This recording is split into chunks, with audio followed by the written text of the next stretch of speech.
የትግራይ ህዝብ ሆይ የእውነት ጊዜ አሁን ነው። ወንድሞቼና እህቶቼ የትግራይ ህዝቦች ለዘመናት በህወሓት የጥፋት መንገድ የተነሳ የከፈላችሁት መስዋዕትነት ሊበቃ ይገባል። የህወሓት የክፋት ጥግና የጥፋት አድማስ አሁን በግልጽ ታይቷል።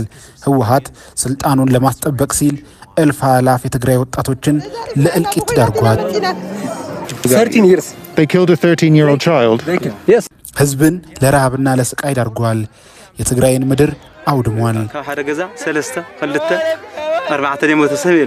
የፌዴራል መንግስት ለሰላም ምን ያህል ዋጋ እንደከፈለ ባለፉት 2 ዓመታት ውስጥ ብቻ ማስተዋል ይቻላል።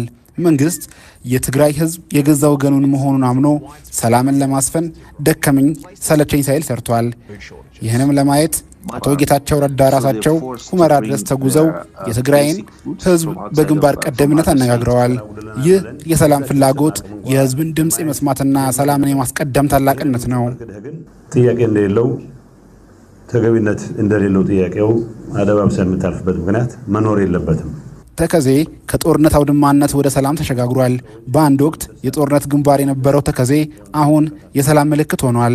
መንግስት በህወሓት ሴራ የተፈጠረውን የጥርጣሬና የጠላትነት ግንብ ለማፍረስ የትግራይ ወጣቶችን ጨምሮ ወታደራዊ ስልጠና በመስጠት የራሳቸውን የተከዜ ጠባቂ አድርጓል። ይህ ለትግራይ ህዝብ ያለው እውነተኛ ወገንተኝነት ማረጋገጫ ነው። የትግራይ ልጆች የራሳቸውን መሬት እንዲጠብቁ ስልጣን መስጠት ሰላምን የማስፈን የመጨረሻው ጥግ ነው። ህወሓት የቀየሰው የጥላቻና የጦርነት መንገድ ትግራይን ወደ ጥፋት ሲያመራ፣ የፌዴራል መንግስት ደግሞ የሰላምን በር ከፍቷል።